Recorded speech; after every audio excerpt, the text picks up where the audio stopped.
شب برات کی فضیلت بڑی واضح ہے کہ اللہ تبارک و تعالی اس رات میں بے شمار مسلمانوں کی بخشش فرماتا ہے۔ احادیث طیبہ بھی اس بارے میں موجود ہیں کہ نبی پاک علیہ الصلوۃ والسلام نے فرمایا کہ اس رات اللہ تعالیٰ بنی کلب کی بکریوں کے بالوں کے برابر لوگوں کی بخشش فرماتا ہے۔ اب بکریوں کے بالوں کے برابر کا مطلب تو اتنا ہوا کہ جس کا شمار ہی ہمارے اعتبار سے نہیں بنتا، تو اتنے مسلمانوں کی اللہ تعالیٰ بخشش فرماتا ہے۔ لیکن اس میں احادیث مبارکہ کے اندر ہی یہ بات موجود ہے کہ کچھ لوگ ایسے ہیں کہ جن کی اس رات بھی بخشش نہیں ہوتی، اور جن کی بخشش نہیں ہوتی انہی میں سے وہ افراد بھی ہیں کہ جن کی آپس کے اندر دشمنی ہو، آپس کے اندر نفرت و عداوت ہو، ایک دوسرے سے کینہ رکھنے والے ہوں، ان کی بخشش نہیں ہوتی۔ یہ معاملہ کتنا اہم ہے، میں اس کے حوالے سے چند ایک روایات اور احادیث جو ہے وہ میں عرض کرتا ہوں۔ شعب الایمان کے اندر ایک روایت ہے، نبی کریم صلی اللہ تعالیٰ علیہ وسلم نے ایک مرتبہ صحابہ کرام کے درمیان بیٹھے ہوئے ارشاد فرمایا کہ ابھی ایک جنتی مسجد میں آئے گا۔ صحابہ کرام کو بڑا اشتیاق ہوا اور بڑی حیرت ہوئی کہ یہ کون خوش نصیب ہے کہ جس کے بارے میں نبی پاک علیہ الصلوۃ والسلام یہ بشارت عطا فرما رہے ہیں کہ ابھی جنتی آئے گا۔ تو اب صحابہ کرام سراپا اشتیاق دیکھ رہے ہیں کہ مسجد کے دروازے سے کون آئے گا۔ تھوڑی دیر گزری تو دیکھا کہ ایک انصاری صحابی مسجد میں داخل ہوئے اور وضو کے جو قطرے ہیں وہ ان کے داڑھی کے بالوں میں چمک رہے تھے، اور ہاتھ کے اندر انہوں نے اپنا جوتا پکڑا ہوا تھا۔ تو صحابہ کرام سمجھ گئے کہ یہ بندہ ہے کہ جس کے بارے میں نبی پاک علیہ الصلوۃ والسلام نے فرمایا کہ ابھی جنتی آئے گا اور یہ جنتی ہے۔ اچھا، ایک دن یہ واقعہ ہو گیا، دوسرے دن بعین ہی یہی واقعہ دوبارہ ہوا۔ نبی پاک صلی اللہ علیہ وآلہ وسلم نے فرمایا کہ ابھی ایک جنتی آئے گا۔ صحابہ کرام پھر مشتاق ہوئے کہ اب کون آئے گا، تو دیکھا وہی کل والے انصاری صحابی دوبارہ آ گئے۔ تیسرے دن بھی ایسا ہی ہوا۔ اب 3 دن مسلسل نبی پاک علیہ الصلوۃ والسلام نے ایک شخص کے جنتی ہونے کا بیان کیا، اور ایک ہی آدمی تینوں مرتبہ آیا۔ تو یہ تو صحابہ کرام کے لیے تو پہلے دن ہی کنفرمیشن ہو گئی تھی کہ یہ جنتی، لیکن تھوڑا بہت جو اشتباہ کہ ہو سکتا ہے یہ نہ کوئی اور مراد ہو، لیکن جب تینوں دن ایک ہی آئے تو اس کا مطلب کہ یہی جنتی۔ تو اب ان میں صحابہ کرام میں سے ایک صحابی حضرت عبداللہ بن عمر رضی اللہ تعالی عنہما فرماتے ہیں کہ میرے دل میں خیال پیدا ہوا کہ میں پتہ تو کروں اس صحابی کا عمل کیا ہے، یہ ایسے کون سے نوافل، کون سی تلاوت، کون سے اذکار، کون سے اوراد، کون سے اعمال کرتا ہے کہ نبی پاک علیہ السلام اس کو بار بار جنتی قرار دے رہے ہیں۔ چنانچہ انہوں نے کیا کیا کہ وہ اس صحابی کے گھر گئے، انصاری صحابی کے گھر، اور جا کر ان سے کہا کہ میرا اپنے والد صاحب سے کچھ معاملہ ہے، یعنی جیسے جھگڑا وغیرہ ہے، تو اگر آپ اجازت دیں تو میں آپ کے گھر میں ٹھہر جاؤں، رات آپ کے گھر پہ گزار لوں۔ تو انہوں نے کہا ٹھیک ہے، آپ میرے گھر پہ رات گزار لیں۔ اب رات ہوئی تو اب یہ حضرت عبداللہ بن عمر جو ہے نا، یہ بالکل انتظار میں بیٹھے ہوئے کہ اب دیکھنا ہے یہ کرتے کیا ہے۔ لیکن وہ دیکھ کے حیران ہوئے کہ وہ انصاری صحابی جو جنتی تھے وہ مسجد سے آئے عشاء پڑھ کے، اور آ کے اپنے جو معمول کے سارے ہی لوگ اوراد و وظائف پڑھتے ہیں وہ پڑھے، اور اس کے بعد سو گئے۔ اچھا، اب حضرت عبداللہ بن عمر پوری رات ہی جاگتے رہے کہ یار دیکھیں رات کو 12 بجے اٹھتے ہیں، 1 بجے اٹھتے ہیں، 2 بجے اٹھتے ہیں، آخری پہر اٹھتے ہیں۔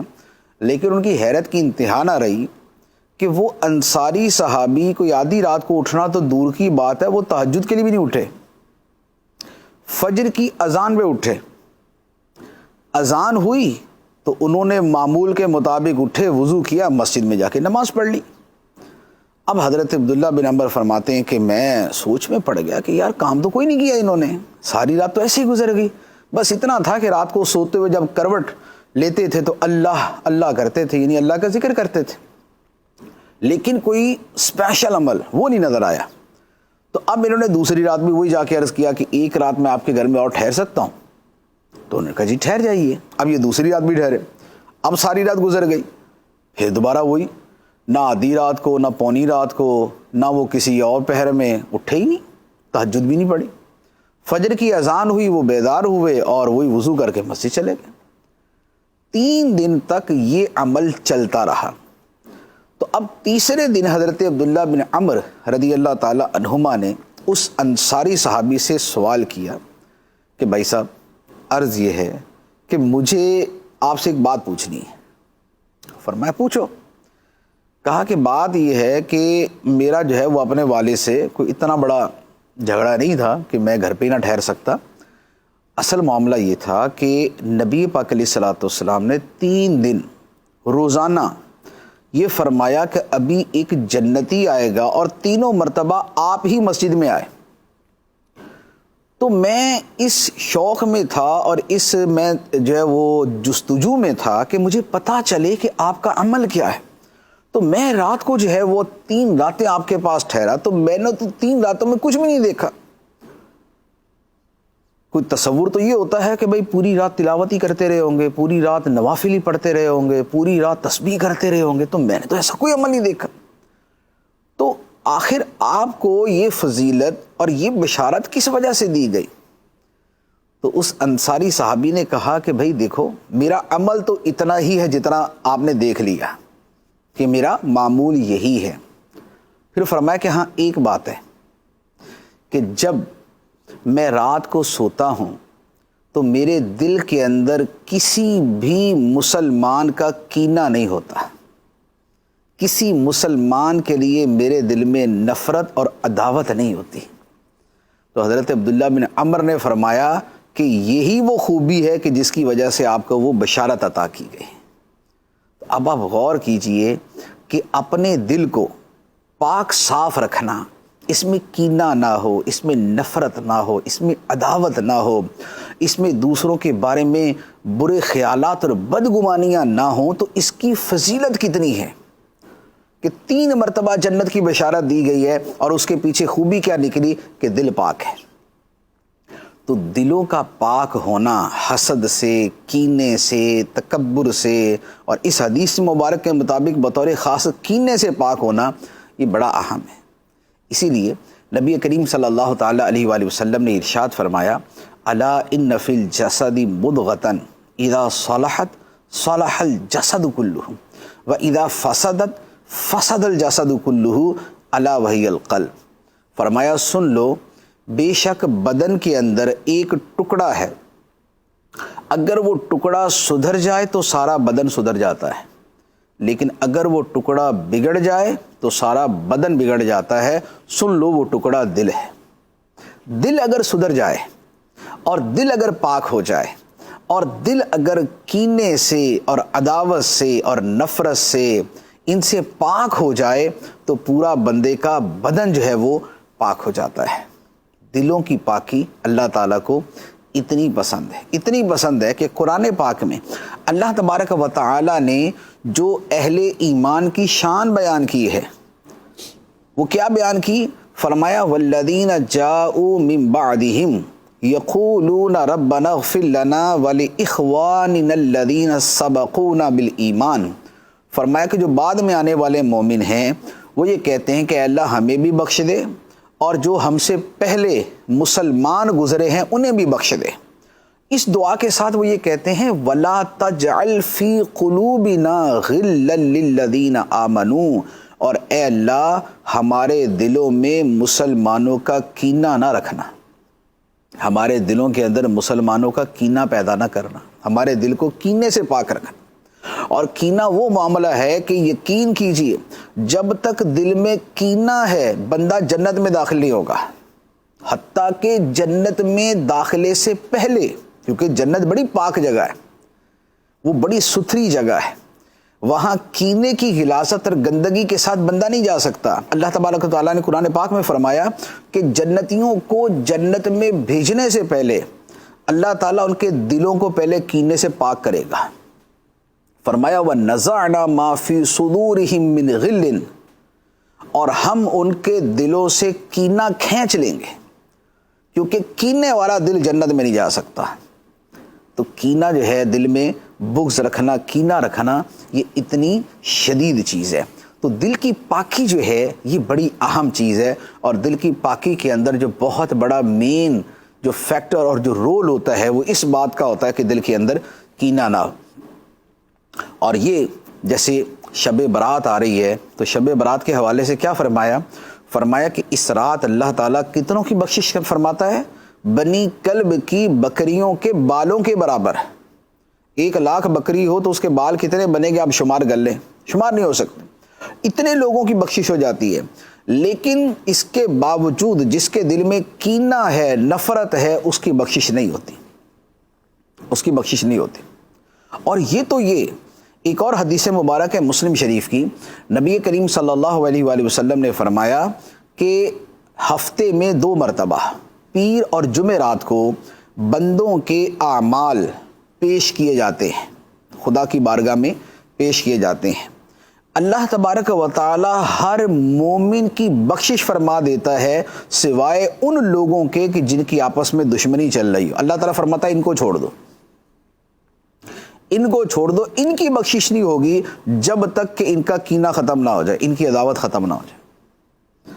تو اب آپ غور کریں کہ ہم روز نماز پڑھتے ہیں، عبادت کرتے ہیں، آگے شب برات کا مبارک جو ہے وہ موقع آ رہا ہے اور اتنی مقدس رات آ رہی ہے، اور خدا کی رحمتیں ایسے جو ہے وہ نچھاور ہو رہی ہوں گی اور برس رہی ہوں گی، اور اس میں بخشش کے پروانے تقسیم کیے جا رہے ہوں گے، لیکن صرف اپنے دل کی کپٹ اور اپنے دل کے کینے اور اپنے دل کی عداوت کی وجہ سے ہماری بخشش جو ہے وہ اٹھا کے سائڈ میں کر دی جائے کہ اس کی بخشش نہیں کرنی۔ بلکہ ایک حدیث مبارک میں تو یہاں تک فرمایا کہ 3 بندے ایسے ہیں کہ جن کی نماز ان کے سر سے بھی اوپر نہیں جاتی، کیونکہ نماز جو قبول ہوتی وہ تو خدا کی بارگاہ میں آسمانوں سے بھی اوپر چلی جاتی ہے نا، لیکن فرمایا کہ 3 بندے ایسے ہیں کہ جن کی نماز ان کے سر سے بھی اوپر نہیں جاتی، وہیں رہ جاتی ہے۔ وہ 3 کون سے؟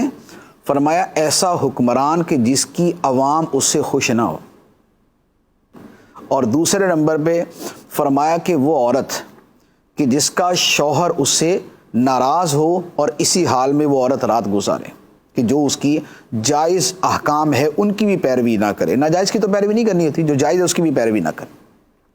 اور تیسری بات ارشاد فرمائی کہ اس بندے کی نماز سر سے اوپر نہیں ہوتی جس کے دل کے اندر کسی مسلمان کا کینہ ہوتا ہے۔ تو اب آپ غور کر لیں کہ نمازیں ہم پڑھ رہے ہوں، فجر، ظہر، عصر، مغرب، عشاء، تہجد، اشراق، چاشت، اوابین، صلاۃ التوبہ، یہ ساری نمازیں ہماری چل رہی ہوں، اور چونکہ ہمارے دلوں میں اپنے رشتہ داروں کی، اپنے جو ہے وہ تعلق والوں کی، اپنے قریبیوں کی عداوت ہے، ان سے نفرت ہے، تو نہ ہماری نماز قبول، نہ ہمارے نوافل قبول، نہ ہمارے فرض قبول، نہ ہمارے واجب قبول، نہ ہماری عبادت قبول۔ تو اس سے بڑھ کر اور کوئی یوں کہہ لے کہ باعث جو ہے وہ ندامت چیز بندے کے لیے کیا ہو سکتی؟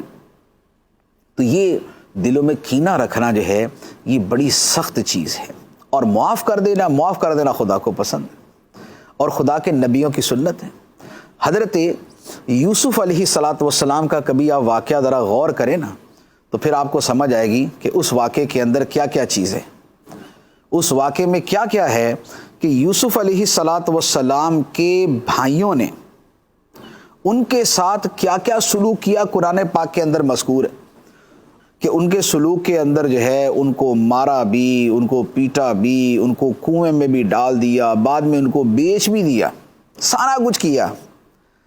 لیکن جب یہی ظلم و زیادتی کا مرتکب بھائی حضرت یوسف علیہ الصلاۃ والسلام کے پاس پہنچے اور جب پتہ چل گیا کہ یہ وہی یوسف ہے ہمارا بھائی جس پہ ہم نے ظلم کیا تھا، زیادتی کی تھی، تو جب ان کے سامنے پہنچے تو انہوں نے کیا فرمایا لا تثریب علیکم اليوم، آج تم پہ کوئی پکڑ نہیں ہے، آج تم پہ کوئی گرفت نہیں ہے، کوئی تم پہ برائی نہیں ہے، جو معاف کیا۔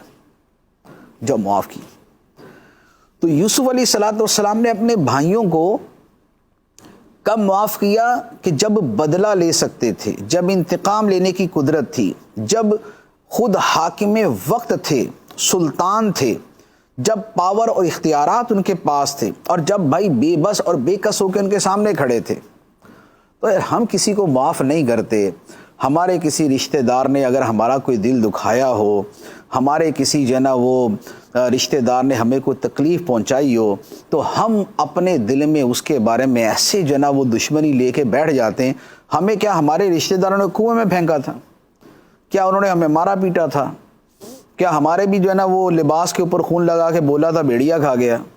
کیا ہمیں بھی اس نے جو ہے وہ غیروں کے ہاتھ بیچ دیا تھا؟ ایسا تو نہیں ہوتا۔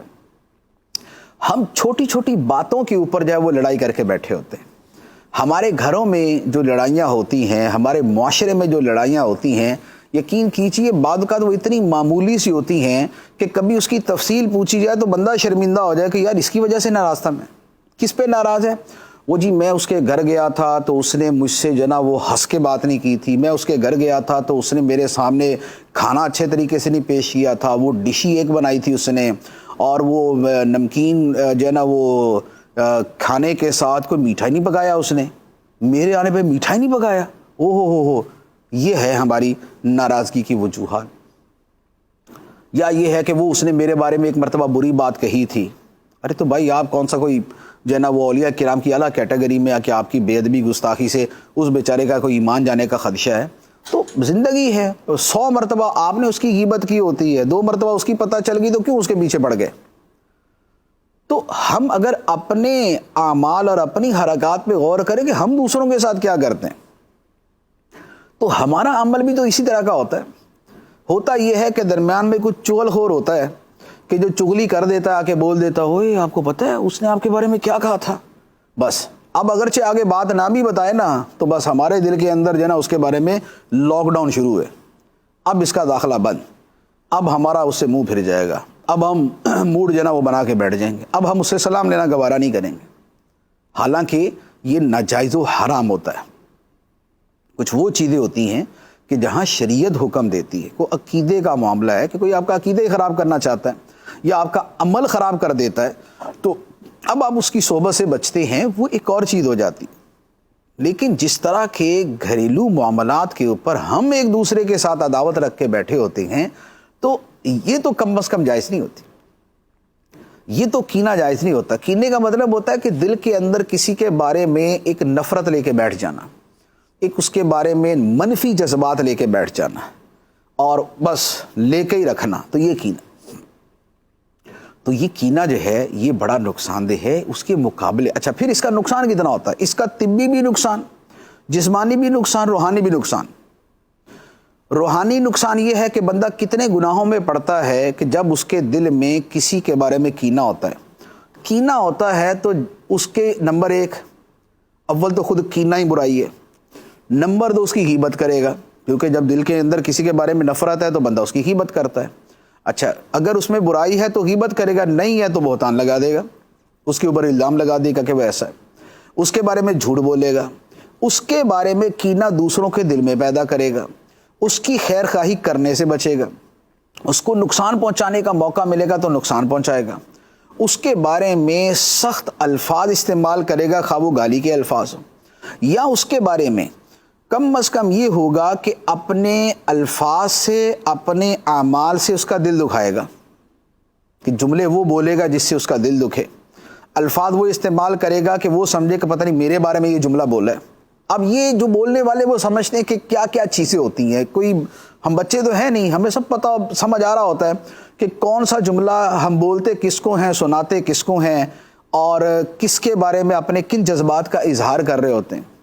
لیکن یہ اپنی جو ہماری فصاحت و بلاغت ہوتی ہے، یہ ہماری جو اتنی سمجھداری ہوتی ہے کہ ہم ایک کو بول کے دوسرے کو سنا رہے ہوتے ہیں تو وہ دوسرا بھی سمجھ رہا ہوتا ہے، اور وہ سمجھے نہ سمجھے خدا تو جانتا ہے کہ اس کے دل میں اس کی تحقیر ہے، اس کی تذلیل ہے، اس کو تکلیف پہنچانا ہے، اس کا دل دکھانا ہے، اس کو حقیر کرنا ہے، اس کی برائی بیان کرنا ہے۔ تو یہ جو طرز عمل ہے یہ تو ایک ظالم کا تو ہو سکتا ہے، کسی مومن صالح نیک مومن کا تو نہیں ہو سکتا۔ تو یہ اس کے جو روحانی نقصانات ہے کہ بندہ کتنے گناہوں میں پڑتا ہے وہ ہے۔ اچھا پھر اس کے ساتھ اس کے جو جسمانی نقصانات ہیں، جسمانی نقصانات سمپل یہ ہے کہ آپ خود غور کر لیں کہ جب بندے کے دل میں کینہ ہوتا ہے تو اس کو غصہ بہت آتا ہے، اور جس سے کینہ ہوتا ہے وہ بندہ ہی سامنے آ جائے تو اس پہ غصہ آ جاتا ہے۔ اب یہ جو غصہ ہے اور یہ جو کینہ ہے، تو کیا اس سے آپ کے دل کو طاقت ملتی ہے؟ نہیں، اس سے دل بیمار ہوتا ہے۔ یہ جتنے دل کے امراض ہیں اس کے پیچھے ایک بڑا ہاتھ اس مزاج اور اس کیفیت کا بھی ہوتا ہے کہ جب مسلسل دل میں عداوت رکھتے ہیں اور نفرت رکھتے ہیں تو دل کے پٹھے جو ہے وہ کمزور ہو جاتے ہیں، دل کے مسلز جو ہیں وہ کمزور ہو جاتے ہیں۔ پھر اسی کیفیت کے مسلسل رہنے سے بلڈ پریشر کا مرض پیدا ہوتا ہے۔ اچھا، اسی طرح بہت مرتبہ آپ نے دیکھا ہوگا کہ جب آپ کو شدید غصہ آتا ہے تو سر میں درد شروع ہو جاتا ہے اور بڑا شدید درد ہوتا ہے۔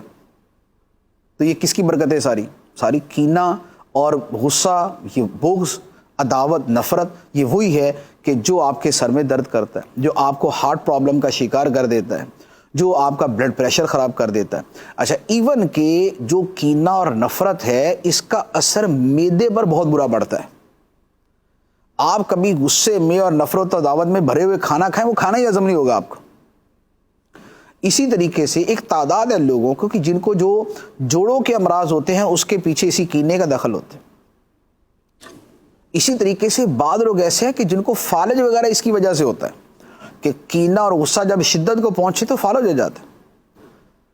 تو بھائی ایسی بیماریاں پالنے کا ایسا گناہ تو کوئی بھی نہیں کرنا چاہیے، لیکن ایسا گناہ کرنے کا کیا فائدہ کہ آخرت بھی برباد، دنیا بھی برباد، خسرت دنیا والآخرہ، کہ اس کی دنیا بھی گئی، اس کی آخرت بھی گئی، اس نے دنیا میں بھی نقصان اٹھایا، اس نے آخرت میں بھی نقصان اٹھایا۔ تو اس کے مقابلے میں جو معاف کرنا ہے یہ خدا کو پسند ہے۔ معاف کر دینا یہ اللہ تعالیٰ کو محبوب ہے۔ اللہ تعالیٰ معاف کرنے کو پسند کرتا ہے۔ ہمیں دعا جو شب قدر کی دعا ہے وہ کیا ہے؟ جو نبی پاک علیہ الصلوۃ والسلام نے حضرت عائشہ رضی اللہ تعالیٰ عنہ کو سکھائی تھی، وہ دعا یہ تھی، اللہم انک عفو، اے اللہ تو معاف کرنے والا ہے، تو حب العفو، تو معاف کرنے کو پسند بھی کرتا ہے، فاعف عنی، تو مجھے بھی معاف کر دے۔ تو دیکھیں دعا یہ، خدا معاف کرنے کو پسند کرتا ہے کہ خدا بندے کو معاف کر دے، خدا کو یہ بھی پسند ہے، اور بندہ بندے کو معاف کر دے، خدا کو یہ بھی پسند ہے۔ تو خدا کے پسندیدہ بندے بنے۔ اللہ تعالیٰ کو پسند ہے معاف کرنا۔ خدا نے اپنے متقی اور پسندیدہ بندوں کا ذکر یہ کیا، والکاظمین الغیظ والعافین عن الناس واللہ یحب المحسنین، اور فرمایا غصہ پینے والے اور لوگوں کو معاف کر دینے والے، اور اللہ نیک لوگوں سے محبت کرتا ہے۔ تو معاف کرنے والے، غصہ پینے والے خدا کو پسند ہے۔ اور پھر اس میں کیا ہوتا ہے؟ شیطان رنگ برنگے وسوسے ڈالتا ہے کہ ارے تمہاری ناک کٹ جائے گی، ارے تمہارا سر جھک جائے گا، اب کس منہ سے اس سے بات کروں، تمہیں بات ہی نہیں کرنی چاہیے، تم صحیح ہو، وہ غلط ہے، اس کا رویہ غلط تھا۔ ان چیزوں میں پڑے رہیں گے تو پھر کوئی معافی نہیں ہوگی، ان میں پڑے رہیں گے پھر معافی نہیں ہوگی۔ معافی تبھی ہوگی کہ جب آپ سمجھ جائیں کہ یار اس کا قصور یا میرا قصور، میں نے معاف کیا۔ نبی پاک صلی اللہ تعالیٰ علیہ وسلم نے اس کی فضیلت کیا بیان فرمائی؟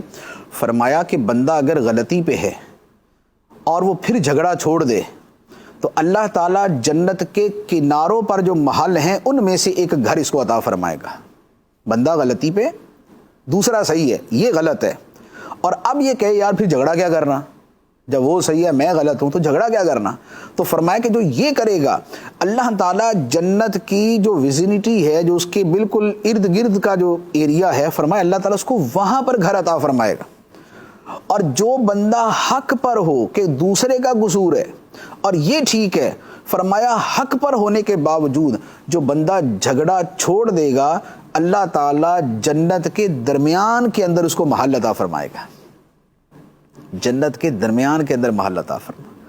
تو اب آپ کی مرضی ہے، غلطی میں ہیں تو کنارے والا مکان لے لیں، اور حق پر ہیں تو بھی معاف کر کے صلح کر کے جو جنت کے درمیان والا گھر ہے وہ لے لیں۔ معاف کرنا بڑی عظمت والا ہے۔ میں ایک اور حدیث مبارک عرض کرتا ہوں، نبی کریم صلی اللہ تعالیٰ علیہ وسلم نے ارشاد فرمایا کہ قیامت کے دن جب ساری مخلوق کھڑی ہوگی اور ابھی حساب شروع نہیں ہوا ہوگا تو ایک ندا ہوگی کہ میدان قیامت میں وہ لوگ جن کا اللہ تعالیٰ پر حق ہے وہ کھڑے ہوں اور بغیر حساب کے جنت میں چلے جائیں۔ لوگ جو اتنے پریشان اور پسینے میں ڈوبے کھڑے وہ تو حیران ہوں گے، یا اللہ یہ کون سے بندے کہ جن کو یہ کہا جا رہا ہے کہ ابھی حساب شروع نہیں ہوا، حساب کے شروع ہونے سے پہلے تم لوگ بغیر حساب کے جنت میں چلے جاؤ، لیکن سمجھ نہیں آئے گی کہ بھی وہ بندہ کون ہے جس کا اللہ پہ حق بنتا ہے. چپ رہیں گے. دوبارہ ندا ہوگی کہ بھائی وہ لوگ جن کا اللہ پہ حق ہے وہ کھڑے ہوں، بغیر حساب کے جنت میں چلے جائیں. اب لوگ پھر دیکھیں گے یار کون، پتہ ہی نہیں چلے گا کس کا اللہ پہ حق ہے. تو پھر پوچھیں گے کہ بھائی یہ تو بتایا جائے کہ وہ بندہ کون ہے جس کا اللہ پہ حق ہے. تو جواب ملے گا کہ وہ لوگ جو اللہ کی رضا کی خاطر دوسروں کو معاف کر دیا کرتے تھے. فرمایا یہ لوگ ہیں جن کا اللہ پہ حق ہے.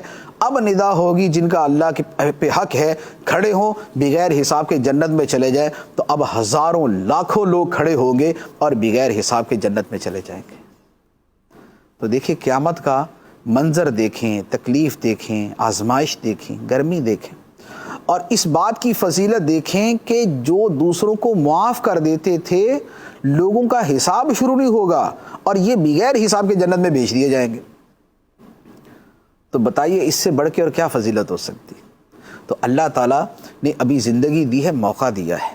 تو جس کے ساتھ بھی ہماری کوئی لگتی ہے، کوئی دل میں کینہ ہے، کوئی دل میں برے جذبات ہیں، گھروں کے اندر دیکھ لیں، گھروں کے اندر تو لڑائیاں آپ کو پتہ ہی ہے کتنی ہوتی ہیں، جو ساس بہو کی لڑائیاں، جو نند بھابھی کی لڑائیاں، جو میاں بیوی کی لڑائیاں، اور پتہ نہیں جس طرح کی ہوتی ہیں. بہنیں آپس میں لڑ رہی ہوتی ہیں، بھائی آپس کے اندر لڑ رہے ہوتے ہیں، بچوں کی جو ہے وہ بچے بڑے ہو جاتے ہیں یا شادیاں ہو جاتی ہیں، تو ہر وقت گھر کے اندر میدان جنگ بنا ہوتا ہے، پانی پت کا میدان چل رہا ہوتا ہے.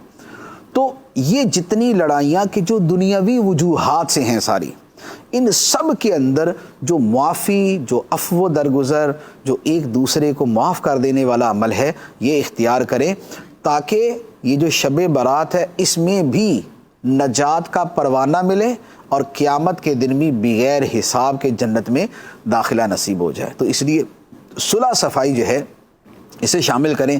جن کی آپس میں لڑائی ہے وہ آپس میں صلح کر لیں، اور جس کی لڑائی نہیں ہے لیکن وہ جانتا ہے کہ یار یہ بندہ وہ بندہ یا یہ خاندان وہ خاندان آپس میں لڑے ہوئے، تو وہ کوشش کریں کہ ابھی کل آنے سے پہلے ان میں صلح کروا دیں.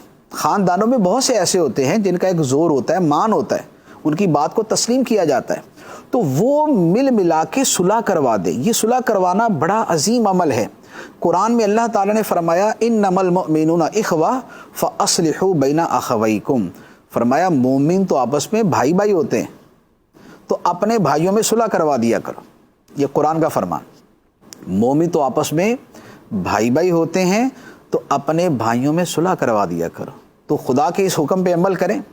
جو دوسروں کی صلح کروانے پر قدرت رکھتے ہیں تو جانتے ہیں کہ فلاں جگہ لڑائی ہے، تو یہ صلح کروا کے وہ ایک عظیم جو نیک کام ابھی کیا جا سکتا ہے وہ کریں. اللہ تعالی ہمیں عمل کی توفیق